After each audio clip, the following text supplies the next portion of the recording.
बिस्मिल्लाहिर्रहमानिर्रहीम। नाज़रीन, नदाकिसान टीवी पर आपका मेज़बान चौधरी अख्तर फ़ारूक में हो। हमेशा फार्मर कम्युनिटी के लिए कोई ना कोई आइडियाज़ लेकर आते हैं, लेकिन आजकल जो हमारा कौमी और बैनुल-अक़वामी सतह पर जो मसला बना हुआ है वो एक वायरस की वजह से हर तरफ एक खौफ व हरास है और उसका मुकाबला करने के लिए तैयारी है। और उसके मुकाबले के लिए सिर्फ एक ही हल बनाया हुआ है, वो है लॉकडाउन। कोई शक नहीं है, लॉकडाउन बड़ा कामयाब चाइना ने किया, लेकिन उसको ने पूरे एहतियाती तदाबीर इख्तियार करके सारे उसको मुकम्मल किया। ये बिल्कुल इसी तरह ही है कि अगर एक नुस्खे की में 12 चीज़ें हैं और आप उसमें से 10 ले लें और 2 ना डालें और नुस्खे को फिर इस्तेमाल करें तो नुस्खा गलत हो जाएगा, वो अपनी फ़ायदियत नहीं देगा। तो लॉकडाउन के लिए पूरे तकाज़े हैं। तो आज का हमारा टॉपिक है लॉकडाउन ही क्यों। क्या ये मसाइल का हल है? क्या इसको इस वायरस का मुकाबला किया जा सकता है? तो आज हमारे माहिर हैं डॉक्टर मसूद परवेज़ साहब हमारे साथ स्टूडियो में मौजूद है। अस्सलाम वालेकुम। वालेकुम सलाम। डॉक्टर साहब, इससे पहले आपने प्रोग्राम कोरोना पर किए, बड़े माशाल्लाह आपके आइडियाज़ हिट हुए और आपके आइडियाज़ को लेकर इलाज के हवाले से गवर्नमेंट ने संजीदगी से उस पर काम भी शुरू कर दिया। और एक अलहदा बात है कि आपके आइडिया को कोई और डॉक्टर हाईजैक करके नाम अपना बना के, कोई बात नहीं, आपने खिदमत की, अल्लाह ताला आपको अजर देगा। आपका आइडिया देना था, दे दिया, कौम को रहनुमाई मिलेगी। आज ये बताइए कि ये लॉकडाउन है क्या और क्यों है, ताकि इस मौजू को हम इसका अहाता कर सकें। यहाँ पे मैं थोड़ी सी हिस्ट्री बयान करूँगा और आज मैंने इस पे अपनी राय नहीं देनी, आप लोगों ने राय देनी है कि क्या जो बात मैं कर रहा हूँ उस पे आपके क्या कमेंट्स हैं और आप क्या समझते हैं कि इस सिनेरियो में लॉकडाउन बनता है या नहीं बनता, करना चाहिए या नहीं करना चाहिए। फैसला आपने करना है। आज मैंने सिर्फ दलीलें देनी हैं, क्योंकि मैं इस पे अपना फैसला जो है वो साबित नहीं करना चाहता कि जनाब ये मेरा फैसला है और ये मत करें, ऐसे मैं नहीं कहूँगा। मैं सिर्फ आपको दलीलें दूंगा, आर्गूमेंट दूंगा, करूंगा और आपने फैसला करना है। और इस के कमेंट्स में आपने ज़रूर मुझे फीडबैक देना है कि क्या मेरे जो थे नज़रियात उनसे आप इख्तलाफ करते हैं या मेरे साथ हैं। और ये हमने आगे गवर्नमेंट के जो डिसीजन मेकर बैठे हुए हैं उन तक भी पहुंचाना है, आपने शेयर करना है। अदरवाइज़ आप यूं समझें कि आप भी इस नुकसान में बराबर के शरीक होंगे। और इस पॉलिसी के साथ जो गवर्नमेंट अडॉप्ट कर रही है या आप कर रहे हैं, तो आप अगर राय नहीं देंगे, वोट से सब कुछ चेंज किया जा सकता है। अगर आप लोग ज़्यादा बड़े लेवल पे शेयर करेंगे तो डेफिनेटली हमारे जो मासूम वज़ीर आज़म हैं उन जिनके इर्द गिर्द लोग बैठे हुए हैं और उनको प्रॉपर गाइड नहीं कर रहे या उनकी अपना कैलिबर नहीं है या जो भी, मैं कोई कमेंट नहीं करना चाहता, मैं सिर्फ अपनी दलीलें दूंगा। उन तक पहुंचाना हमारी ड्यूटी बनती है अगर आप मुखलिस पाकिस्तानी हैं। आज मैं सबसे पहले आपसे जो बात करूंगा कि लॉकडाउन हुआ, क्या लॉकडाउन इस ट्रॉपिकल एरिया में इफ़ेक्टिव भी है या नहीं, बात आज इस पे होगी। आप ये देखें कि आपने सबके रोज़गार बंद कर दिए, ठीक है, एक अच्छी काज के लिए आपने किए, लेकिन इसका क्या इफ़ेक्ट आएगा? क्या ये इस कोरोना को काबू करने में ये अपनी ताकत दिखाएगा ये लॉकडाउन? नहीं। क्यों? हमारा ट्रॉपिकल रीजन है। सबसे पहले जो प्रॉब्लम है ना, वो भी मैं आपको डिस्कस कर दूं। हम लोग हर चीज़ को कॉपी करते हैं।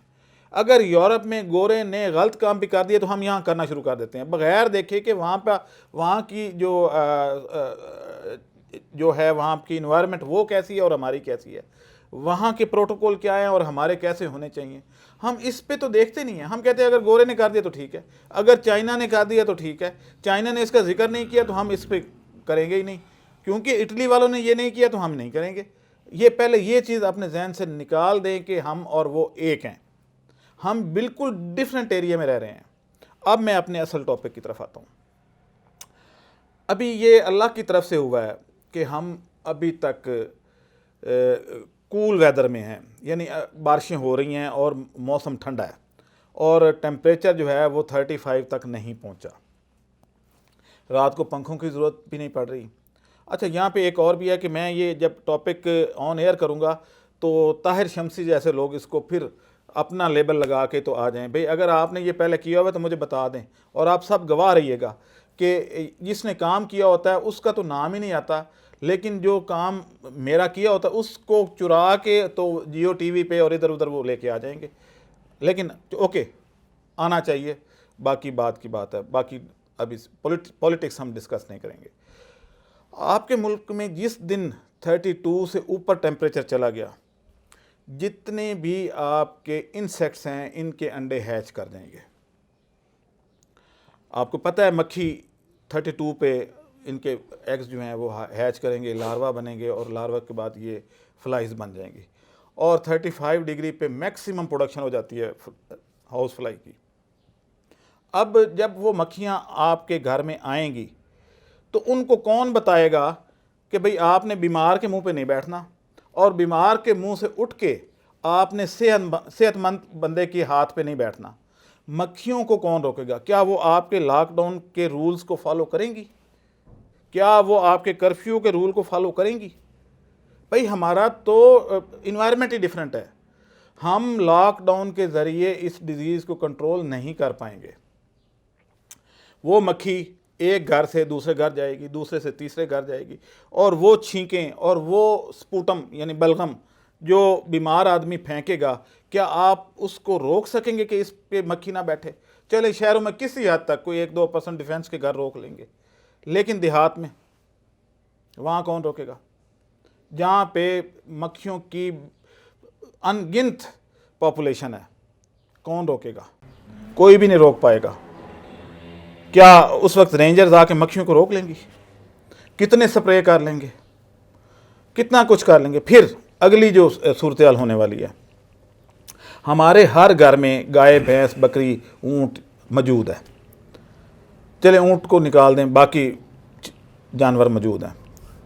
हमारे जो एक फार्मर अगर इन्फेक्टेड हो गया, कोरोना पॉजिटिव आ गया, क्या जब वो चारा डालने जाएगा किसी गाय भैंस को तो उसमें ट्रांसमिट नहीं होगी? और जब उसमें हो जाएगी तो फिर उस गाय भैंस को कौन समझाएगा कि तुम अपनी मक्खी उड़ा दो, अपने नाक पे मक्खी मत बैठने दो? और उसके मुंह से तो सलाइवा निकल रहा होता है, उस सलाइवे से उठ के जो आपके ऊपर आके बैठेगी, कौन रोकेगा? ये हमारे लिए ये टेक्नोलॉजी या ये जो एक अजाब है लॉकडाउन का या कर्फ्यू का, ये हमारी बीमारी को नहीं रोक पाएगा। हाँ, एक पॉजिटिव इसमें आएगी जो शायद अल्लाह ताला, ये मेरी अपनी ज़ाती राय है एज ए साइंटिस्ट, मैं एक साइंटिस्ट हूँ। और दूसरी बात यह कि यहाँ पे एक और भी है, हम समझते हैं कि डॉक्टर जो है वो एक साइंटिस्ट है, लेकिन हमारे यहाँ ठीक है उसकी रिसर्च ओरिएंटेड होती है, लेकिन सारे डॉक्टर तो साइंटिस्ट नहीं हैं, सारे डॉक्टर तो रिसर्च नहीं कर रहे। वो सिर्फ सुबह जाते हैं और पेशेंट को दवाई दे के आ जाते हैं। वो तो डाटा भी नहीं रखते अपने पास, उनको तो याद भी नहीं होता कि ये मरीज़ कब आया था और इसकी बैक हिस्ट्री क्या। वो कहते हैं पर्ची साथ लेके आना पिछली, क्योंकि उनके पास रिकॉर्ड नहीं होता।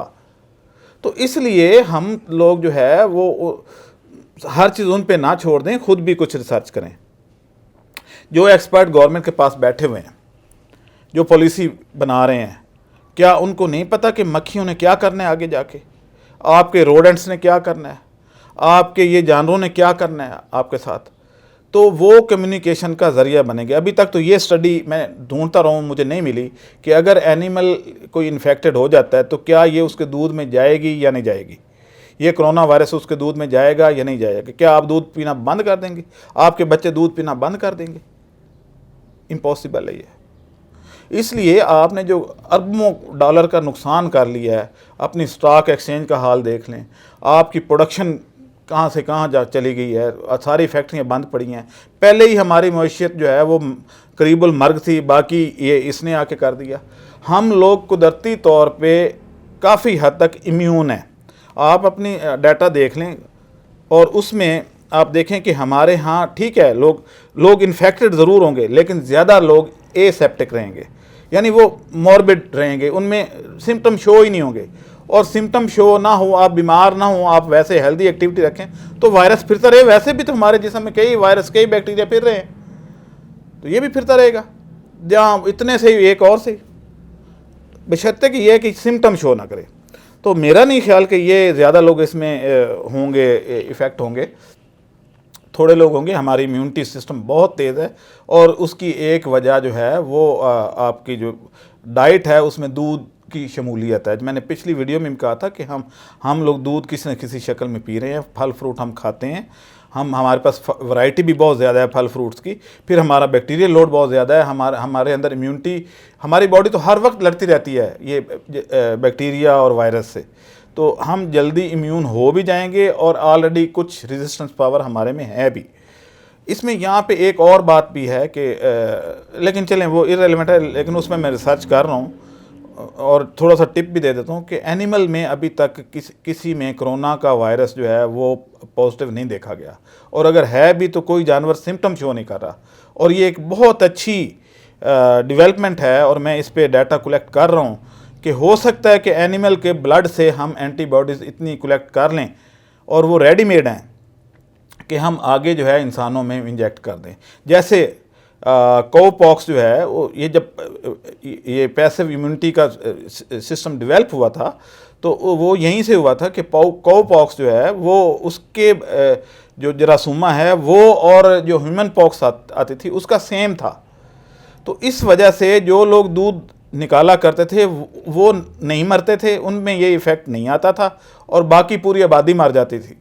तो हो सकता है कोई ऐसी डेवलपमेंट हो जाए कि हम जो है वो हमारे जानवर ही हमारे लिए इलाज का ज़रिया बन जाएं, और अगर उनके जो है वो एंटीबॉडीज़ ख़ास तौर पे वो जब कोलोस्ट्रम आता है, बॉली जिसको आप कहते हैं, उन जानवरों में अगर ये एंटीबॉडीज़ हैं तो बॉली खाने से बहुत अच्छा इफ़ेक्ट आएगा। अब थोड़ा सा और भी मैं आपको एक वार्निंग भी दे रहा हूँ। मैंने डाटा देखा है, अब तो शायद पब्लिश भी हो गया टीवी पे, उसकी कुछ मैंने देखी हैं क्लिप्स, कि औरतों पे कोरोना का वायरस का अटैक कम है।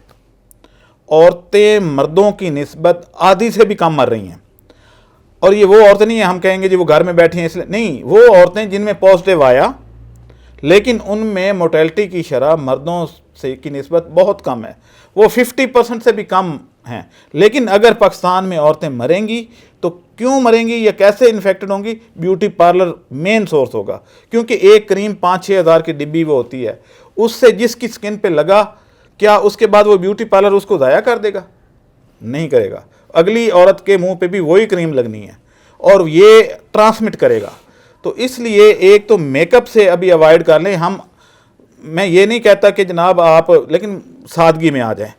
और ये जो है और हमारे यहाँ तो कल्चर इस तरह का है कि एक तिब्बत क्रीम आती है गांव में और पूरा गांव शादी पे एक ही डिब्बी इस्तेमाल करता है, तो ये आगे कम्युनिकेट करेगा। अभी भी आपके पास पेशेंट ज़्यादा हैं, लेकिन ये वो लोग हैं जो गांव में इन्फेक्टेड हो गए हैं और वो अपने चारपाई पे लेटे हुए हैं और आप तक डाटा ही नहीं आ रहा। आपको क्या पता कि अगर एक ज़ायरीन में से एक बंदा किसी गांव में चला गया, उसको मिलने कई लोग आए, उन्होंने इकट्ठा खाना भी खा लिया, सारा कुछ कर लिया, आपने तो बाद में उनको डिटेक्ट किया है ना, उससे पहले वो कितने लोगों से मिल चुका था। और वो गांव में अगर बीमार पड़े हैं तो उनकी तो कम्युनिकेशन भी कोई नहीं हो रही, उनको क्या सिम्टम, वो तो उसको नॉर्मल फ्लू ले रहे हैं, सारा कुछ वो हो रहा है और आपके पास डाटा एग्जैक्ट नहीं आ रहा। तो इसलिए मैं आज इस पे करूंगा। और कोई अगर आप इसमें डॉक्टर साहब प्रोग्राम के एंड में मैं एक आपसे इससे पहले जो आपने राय दी है वो एक साइंसदान की हैसियत से दी है, अब मैं आपसे एक कमेंट्स मांगना चाहूँगा एक तजिया नगार की हैसियत से, माशरती उसमें, कि आपने पढ़ा है, मुतालिया भी किया है, सब जानते हैं कि हाथी वालों को एक अबाबील के ज़रिए शिकस्त दी गई, बहुत बड़ी ताकत थी, और नमरूद को एक मच्छर के ज़रिए ख़त्म किया गया। ये किसी ने किया? ये वो सब जो ताकतों का सच में है अल्लाह रब्बुल इज़्ज़त, और आज भी दुनिया नहीं थी मान रही। आप इस बात को ज़रा एंगलाइज करके देखिए और बताइए कि दुनिया ने, कश्मीर पर लॉकडाउन हुआ और 240 दिन हो गए और उस पर अभी तक वो चल रहा है और किसी ने उस पर आवाज़ नहीं उठाई। वो यूएनओ कहाँ पर है? वो लॉकडाउन हुआ, भारत में मुसलमानों पर हुआ और उनका कत्लेआम हुआ, किसी ने ज़बान नहीं खोली। आज पूरी दुनिया लॉकडाउन हो गई है। क्या दुनिया को अब एहसास हुआ है कि लॉकडाउन क्या होता है? आज उन मोमबत्ती माफिया को कि जो आज भी इस बात पर आवाज़ उठा रहे हैं कि मस्जिद में ना जाओ, मस्जिद पर पाबंदी लगाओ, लेकिन वो लॉकडाउन के हवाले से उस पर आज भी वो आवाज़ नहीं उठा रहे कि लॉकडाउन के नुकसानात क्या है, लॉकडाउन होता क्या है, इससे तकलीफ़ कितनी होती है। आज पूरी दुनिया इस तकलीफ़ में मुब्तला है, लेकिन अफसोस इस बात का है कि किसी ने भी आज भी कश्मीरियों के हवाले से और भारत के उनके उन जालमाना रवैयों पर एहतजाज करने के लिए कोई भी तैयार नहीं है। बैन अवी ताकतें जो अपने ताकत के जम में कि हम सब कुछ कर देंगे, हम कर सकते हैं, और उन्होंने दावा किया था कि हम तो इसका मुकाबला कर लेंगे, ये तो मसला ही कोई नहीं है। आज वो भी सर नगू हो गए हैं, घुटने टेक दी हैं, और वो उन ताकतों के सामने जिनको वो बदनाम करने वाले उनके साथ सलाम दुआ कर रहे हैं, उनसे ताल्लुकात बना रहे हैं। तो डॉक्टर साहब ज़रा इस हवाले से ज़रा मेरे नाज़रीन को बताइए कि क्या ये कोई एंगलाइज है या दुनिया को सबक बताने के लिए कि ताकत के ज़म में तुम अल्लाह को भूल बैठे हो, वो भी कोई चीज़ है? क्या ये ऐसी बात है? कोई बताइएगा ज़रा। देखें, मैं आल्दो के एक मजहबी आलिम तो नहीं हूँ, लेकिन मुसलमान हूँ, और मेरा ये इत्काद है कि ये ऐसा होने वाला है और ये अल्लाह की तरफ से हुआ है। और ये वो लोग जो कह रहे हैं कि वैक्सीन आ जाएगी, नहीं, वैक्सीन भी इफ़ेक्टिव नहीं होगी। क्यों? क्योंकि ये वायरस जो है ये तो पहले से मौजूद था, 2 दहाइयों से तो मैं सुन रहा हूँ, लेकिन ये बड़ी जल्दी म्यूटेशन में आ जाता है, म्यूटेट कर जाता है, अपनी जेनेटिक मेकअप को चेंज कर लेता है। पहले इसके ऊपर क्रोन नहीं थे, अब आए हैं। हो सकता है कल को ये 2 क्रोन की बजाय 4 क्रोन निकल आए एक जगह से, या इसकी शेप कोई और हो जाए। उस वक्त आपकी जो वैक्सीन है वो इस पर इफ़ेक्टिव नहीं होगी, क्योंकि वैक्सीन जो है टिपिकली एक शेप के लिए बनती है। अब मैंने ट्रंप का सुबह बयान टीवी में सुना कि जी हम बहुत करीब हैं वैक्सीन के। भाई जो अभी तक मैं सुन रहा था कि 11 से 12 माह लगेंगे वैक्सीन आने में, मैं कहता हूँ उसको कट शॉर्ट कर लिया आपने 6 माह बना ली। लेकिन क्या 6 माह के बाद इस वायरस की सेम स्ट्रेन होगी? अगर उसने चेंज कर लिया, अगर अल्लाह की लाठी बेआवाज़ होती है, अगर तब तक अल्लाह ने उसकी शेप ही चेंज कर दी, फिर आप अगले 6 महीने फिर कीजिएगा उस पर काम, या 8 महीने, तब जब तक वो आएगा तो अल्लाह ताला इसको चेंज कर देगा। ये आपके लिए ये जो वो लोग हैं जो क्रिटिसाइज़ करते थे इस्लाम पे, आज वो कुरान सुन रहे हैं। आप ये देखें कि अभी हिंदू तिल मिला उठे हैं कि जी हमें 3 दिन हो गए अंदर पड़े हैं, कोई कुछ कर रहा है, कोई कुछ कर रहा है, जी हम बेकार बैठे हुए हैं, कारोबार फना हो गया, ये हो गया, वो हो गया। भाई आप अपने भगवान को कहें ना भाई इसको ख़त्म कर ले, आप कहें उनको भाई ये अल्लाह के अजाब है जो आपने मुसलमानों पे जो जुल्म किए हैं, और मुझे ये मेरे कान जो हैं वो जल्द ही सुन लेंगे कि जनाब मोदी को भी पॉजिटिव निकल आया। मोदी साहब, अल्लाह से आप नहीं लड़ सकते। आपकी ये मूर्तियां जो हैं ये आपको कोरोना से नहीं बचा पाएंगी। आपने बहुत जुल्म किया मुसलमानों पे, आज आप खुद लॉकडाउन होते जा रहे हैं। वो लोग जो आपकी बैक पे थे वो भी लॉकडाउन हो चुके हैं। आप इस चीज़ को मत भूलें कि ये जो है अब उन्होंने 1 साल होने को है कश्मीरियों को अंदर पड़े हुए हैं, आपने लॉकडाउन किया हुआ है, लेकिन आप 3 दिन भी बर्दाश्त नहीं कर पा रहे। उनकी बराबरी में आए ना, आप भी इंसान हैं, वो भी इंसान है, फिर आप भी 1 साल इस तरह लॉकडाउन होकर देखें। ये अल्लाह ताला की तरफ से है। और इसमें मैं आपको 1-2 जो अपनी रिसर्च से मैं आपको ये बता दूं कि वैक्सीन भी इसमें इफ़ेक्टिव शायद ना हो, 50-50 चांस हैं। अगर स्ट्रेन यही रहा देन ओके, लेकिन अगर ये म्यूटेट कर गया, नया स्ट्रेन आ गया, देन बहुत ज़्यादा इफ़ेक्टिव आएंगे और फिर कंट्रोल करना मुश्किल हो जाएगा। इसलिए मेरी जो है वो एक फोरकास्ट है कि ये अल्लाह की तरफ से हो रहा है, और वो लोग जो अपने दीन से फिर गए थे या उन लोगों की पैरवी में चले गए थे मुसलमान होते हुए भी, तो उनके लिए भी ये वार्निंग है। इसलिए इस पे अपने रब के पास आ जाएं, करीब आ जाएं। ये आपके लिए मेरे ख्याल में वार्निंग है अल्लाह ताला की तरफ से। जी नाजरीन, आपने अभी उनका मौक़िफ़ सुन लिया, उनकी वजाहत भी सुन ली, और हकीकत भी यही है कि रब ने झंझोड़ा है कि आ जाओ मेरे बंदो, मेरे पास आ जाओ। जब कोई बीमारी देता है तो शफा भी वही देता है। तो जब बीमारी आती है, कोई मुसीबत आती है, तो उसका एक हल है मुसलमान होने के नसीहत से। हमारे पास हमारे नबी मेरे सल्लल्लाहु अलैहि वसल्लम ने एक हल बताया है, अल्लाह और उसके रसूल का हुक्म है कि सदका और खैरात दो, रजू इल्लाह करो, अल्लाह अपने उस गुनाहों की माफ़ी मांगो। लेकिन आज वो एक मखसूस तबका जो चैनल्स पर सिर्फ एक ही उनका है कि जी मस्जिदें लॉकडाउन करो, मसाजिद को बंद करो जी, वहाँ पर नमाजी आते हैं।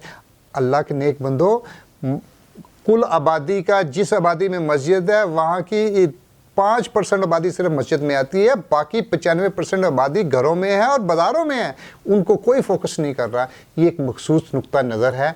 लेकिन यहाँ पर एक बात को ना भूलिएगा, और वो ये बात है कि आप रुजू इल्लाह करो, अल्लाह से माफ़ी मांगो और ये अज़ानें दीजिए, और अपने गुनाहों की जब माफ़ी मांगोगे तो अल्लाह ताला इस बीमारी से, जैसे डॉक्टर साहब ने अभी कहा है कि हम बच जाएंगे और ये शक्ल बदल सकती है, इसमें हमें सिर्फ बचाने वाला अल्लाह ताला की ज़ात है। जी डॉक्टर साहब कुछ कहना हाँ, चाह रहे मैं कहना ये चाह रहा था कि ये मैं आज जितने भी नेशनल मीडिया के लोग हैं जो एंकर बने बैठे हैं, ये किसी न किसी के एजेंडे पे चल रहे हैं।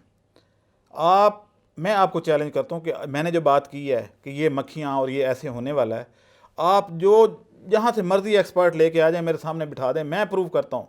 मुझे अगर वो झूठा कर दें तो मैं ये टीवी पे आना ही छोड़ दूंगा। आप मुझे सामने तो लाएं, डिबेट तो करें मेरे से, लेकिन लॉजिक के साथ करनी है।